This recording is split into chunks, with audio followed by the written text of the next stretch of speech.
Hello à tous et bienvenue sur ma chaîne Spice and Share Ayurveda. Et pour continuer dans la lignée de l'horaire ayurvédique, j'aimerais vous parler aujourd'hui des saisons et de leur influence sur notre humeur doshique, sur nos doshas de condition, notre dosha du moment, sur notre état psychologique et physique du moment.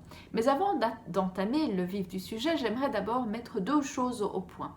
La première, c'est que je vais vous parler plutôt des saisons qui ont lieu dans le nord de l'hémisphère nord, là où les saisons sont plus tranchées et les écarts de température sont plus forts et donc sont susceptibles d'influencer davantage notre état mental et physique. Le deuxième point, c'est que quand je vais parler de pacifier ou de rééquilibrer un dosha, eh bien, je ne donnerai pas trop d'exemples de la manière de s'y prendre puisque j'en parle déjà dans des vidéos précédentes qui s'intitulent Comment pacifier Vata, Pitta ou Kapha. En Ayurveda, tout se joue autour de 4 grandes caractéristiques, le froid, le chaud, le sec et l'humide.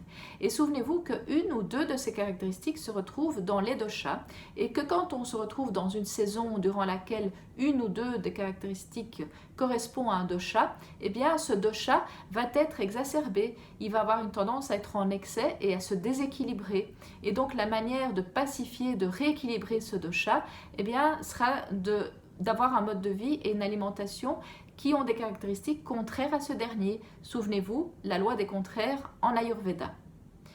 En Ayurveda, on considère qu'il y a 6 grandes saisons. 3 saisons où il y a un dosha dominant et 3 intersaisons, saisons intermédiaires plutôt, où il y a un dosha dominant, celui de la saison dont on est occupé à sortir, et un dosha en préparation, en accumulation, celui de la saison dans laquelle on va entrer.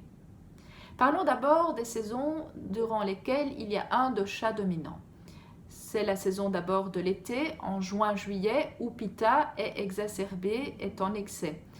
Tout est chaud, peu importe que ce soit chaud et humide ou chaud et sec, donc il va falloir refroidir cette personne et manger une nourriture rafraîchissante. C'est le moment de manger des crudités et profitez-en puisqu'en Ayurveda on n'aime pas trop, surtout pour Kapha et Vata.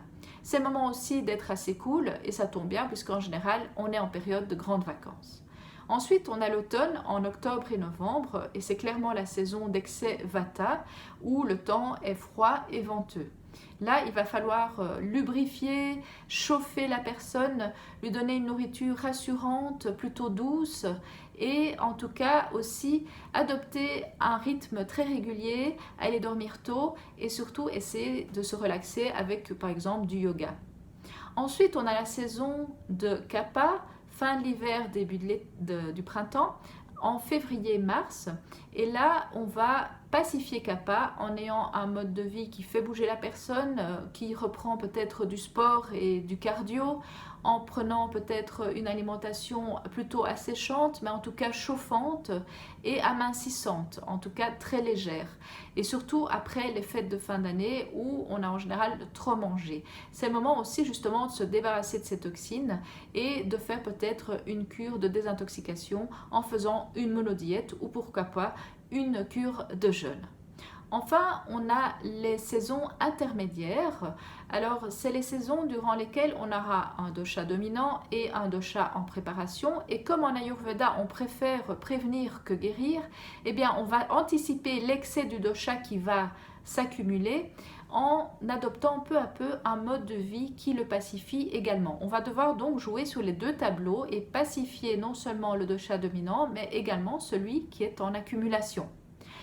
Commençons par le mois d'août-septembre où Pitta est dominant puisque c'est la fin de l'été, mais où Vata est en accumulation. On commence à sentir le stress de la rentrée des classes et peut-être de la rentrée au travail après les grandes vacances. Le temps commence à changer, à se refroidir légèrement et donc on va peu à peu adopter une alimentation qui n'est pas piquante puisqu'elle ne va pas du tout à ces deux doshas, mais qui est peut-être légèrement chauffante et surtout qui est lubrifiante, qui nourrit ces deux doshas, qui est plutôt douce et on va essayer de calmer aussi le stress de ce Vata en préparation. Ensuite, on a décembre et janvier, les mois d'hiver où Vata est encore prédominant, mais où Kapha commence à s'accumuler, surtout après les fêtes de fin d'année.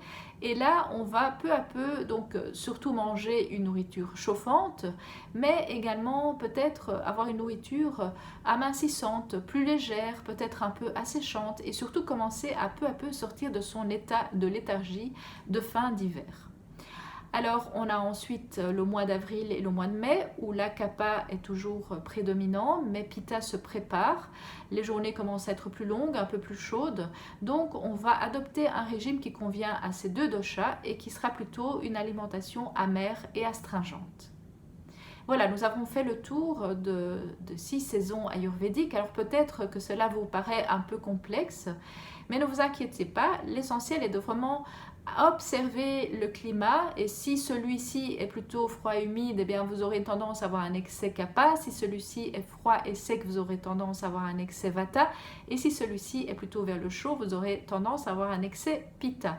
Aussi, apprenez toujours à observer votre corps et à écouter ce dernier et à vraiment adopter un mode de vie et une alimentation qui vous correspondent.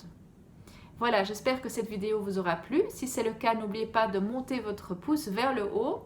Je vous retrouve avec plaisir dans une prochaine vidéo. D'ici là, portez-vous bien.